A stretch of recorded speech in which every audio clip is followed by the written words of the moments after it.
आज के इस मेटलिस्टिक युग में आज इंसान बहुत तेजी से दौड़ रहा है, बहुत अपने आप को व्यस्त शो करता है, बहुत बिजी दिखाता है। उसको ऐसा लगता है कि उससे ज्यादा शायद कोई इस दुनिया में बिजी नहीं है। लेकिन सच्चाई ये होती है कि जो जितना व्यक्ति अपने आप को व्यस्त दिखाता है वो उतना ही अस्त व्यस्त है। शायद वो किसी डिसिप्लिन के दायरे से दूर है, उसमें कोई डिसिप्लिन नहीं है या उसकी कमी है। इसी वजह से वो स्वयं को बिजी शो करता है। आपको ऐसे तमाम लोग मिलेंगे जो इस बात को करते हुए पाए जाएंगे कि समय की कितनी कमी है, समय की घनघोर कमी है। कई बार वो अपनों से बात भी नहीं कर पाते हैं। कई बार आपने देखा होगा कि आप अपनी फैमिली को भी टाइम नहीं दे पाते हैं, बच्चों को टाइम नहीं दे पाते हैं। एक व्यस्त जीवन के जैसे आदी हो गए हैं, उस व्यस्त जीवन को जीते चले जाते हैं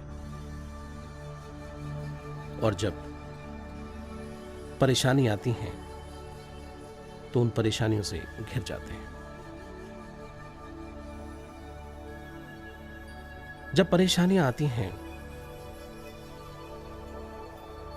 तो ऐसा लगता है कि वो उन परेशानियों से घिर करके टूट जाएंगे। कई बार लोग घबरा जाते हैं, परेशान हो जाते हैं, उन स्थितियों का मुकाबला नहीं कर पाते हैं, क्योंकि जीवन कहीं ना कहीं अनुशासन से ढला नहीं है, डिसिप्लिन में नहीं है। इस वजह से आपको अक्सर ऐसा लगता है कि आप एक सिरा पकड़ते हैं तो दूसरा सिरा छूट जाता है। आपको ऐसा लगता है कि जो आप करना चाहते हैं वो नहीं कर पा रहे हैं। आपको ऐसा लगता है कि चीजें आपकी पकड़ से छूटती जा रही हैं। आप थके हुए, परेशान, उदास नजर आने लगते हैं, हताश नजर आने लगते हैं। आपको लगता है कि शायद आपके वश का ये नहीं है। कई स्थितियां इस तरह की पैदा हो जाती हैं। इसलिए जीवन में अनुशासन का होना बहुत जरूरी है। एक छोटी सी कहानी मैं यहां कहना चाहता हूं। हो सकता है कि आपके जीवन को इस कहानी से कोई दिशा मिले।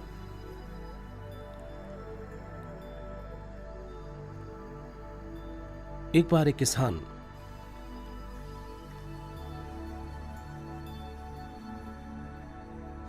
कुछ लोगों को ढूंढता है कि जो उसे खेती में मदद कर सकें, क्योंकि उस किसान के पास बहुत बड़ी धरती थी और उसमें वो तमाम तरह की फसलें उगाया करता था।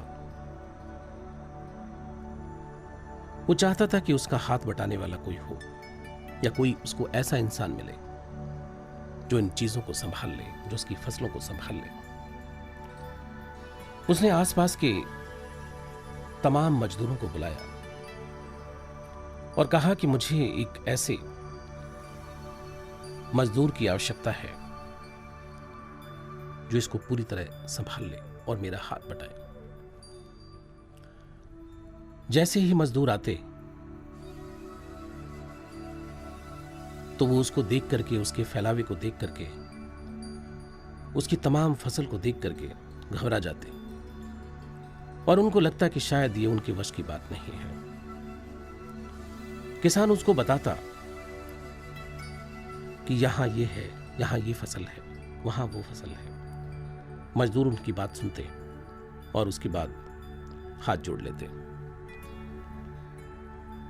तमाम जद्दोजहद के बाद एक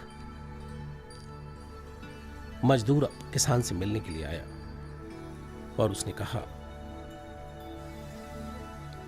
कि मैं इस काम को कर सकता हूं। किसान ने कहा, ठीक है, मैं आपको बताए देता हूं कि ये कितनी सारी फसलें हैं और कितनी बड़ी धरती है जहां आपको काम करना होगा। ये सारे के सारे जो दूर दूर तक खेत फैले हुए हैं, ये सब मेरे हैं। आपको इनमें काम करना होगा। और मैं आपको अपनी चिंता बताना चाहता हूं। मुझे बाढ़ का डर होता है, मुझे आंधी का डर होता है, तूफान का डर होता है। इसकी वजह से मैं सो नहीं पाता हूं। मेरा स्वास्थ्य खराब हो गया है। मुझे बहुत चिंता रहती है। जब तेज हवाएं चलती हैं तो मेरी नींद उड़ जाती है। मैं परेशान होता हूं। मैं चाहता हूं कि इस चिंता को, इस परेशानी को कोई मेरे साथ बांटे। उस मजदूर ने कहा कि ठीक है, मैं ये कार्य कर दूंगा, लेकिन मैं ये आपको कहना चाहता हूं, जैसे कि अभी आप कह रहे थे कि तेज हवाएं चलती हैं, तो मैं आपको बताना चाहता हूं कि जब तेज हवाएं चलती हैं तो मैं सो जाता हूं। मैं सोना चाहता हूं। मुझे सोना अच्छा लगता है। फिर बाद में मुझे कुछ न कहें। किसान को उस मजदूर के अंदर कुछ खास बात नजर आई। उसने कहा, ठीक है, मैं कोशिश करके देखता हूं। किसान को लगा कि ये कुछ तो काम करेगा, और जब आंधी और तूफान की बात आएगी तो मैं भी तो हूं। देखते हैं। उसने उस मजदूर को काम समझाया और उसने अपने जितने भी बाड़े थे, जहां भी उसके जानवर थे, पशु थे, पक्षी थे, जहां भी उसके बगीचे थे, फसलें थीं, सारा काम उस मजदूर को समझा दिया। किसान ने देखा कि वो बहुत ज्यादा मेहनती मजदूर था और वो अपना काम बहुत सलीके से किया करता था। किसान उसके काम करने के तरीके से बहुत खुश था, लेकिन साथ में डरा हुआ भी था, क्योंकि मजदूर पहले ही कह चुका था कि आपातकालीन स्थिति में जैसे ही तेज हवाएं चलेंगी तो उसको नींद आती है, वो सोना चाहता है। क्योंकि उसने बहुत ही स्पष्ट कहा कि मैं सोता हूं उस समय पर जब हवाएं चलती हैं। किसान इस बात को लेकर के थोड़ा सा चिंतित था, लेकिन उसके मन में एक बात कहीं ना कहीं बैठ गई थी। एक रात उसने देखा कि बादल हल्के से घिरने शुरू हो गए और तेज हवाएं चलने का माहौल बन गया है। किसान घबरा गया और उठ करके वो लालटेन लेकर के अपने खेत की ओर दौड़ा, जहां वो मजदूर था, ये बताने के लिए कि आंधी और तूफान आने वाला है। तो जो भी हो, जिस भी तरह से हो, सारी फसलों को हम पहले से पहले ढक दें। ऐसे में ढक लिया जाए उनको। किसान दौड़ा दौड़ा लालटेन पकड़े हुए उस अंधेरी रात में उस मजदूर के पास पहुंचा, जहां वो ठंडी हवाओं में सो रहा था। किसान ने कहा कि अरे तुम यहां सोए हुए हो, अरे तुम यहां सोए हुए हो, देखो तेज हवाएं चल रही हैं, जल्दी उठो और मेरे साथ चलो। तो मजदूर ने कहा कि मैंने तो आपको पहले ही कहा था, मैं कहीं नहीं जा सकता, मुझे क्षमा करें, क्योंकि जब तेज हवाएं चलती हैं तो मैं स्वयं को रोक ही नहीं पाता। मेरे सोने का वक्त है, कृपया मुझे डिस्टर्ब ना करें। और वो फिर चादर तान करके सो गया। इस पर किसान को बहुत गुस्सा आया, लेकिन हड़बड़ाहट में वो करता क्या। उसको लगा कि अगर अब उसने एक भी सेकंड यहां गंवाया तो उसकी सारी फसल नष्ट हो जाएगी। वो लालटेन लेकर के फसलों की ओर दौड़ा। वो जिस भी फसल में जाता वो करीने से बंधी हुई, ढकी हुई, रखी हुई थी। वो पशुओं के बाड़े की ओर दौड़ा। सारे पशु सुरक्षित बंधे हुए थे। वो अपने पक्षी खाने की ओर दौड़ा। सारे पक्षी अंदर जहां भी उनका स्थान था वहां पर रखे हुए थे। सारी फसलें ढकी हुई, करीने से बंधी हुई, सभी जानवर सुरक्षित। उसे बड़ा घोर आश्चर्य हुआ और उसने मन ही मन उस मजदूर को धन्यवाद दिया। दोस्तों, मुझे ऐसा लगता है कि शायद आप इस कहानी से मेरा इशारा समझ गए होंगे।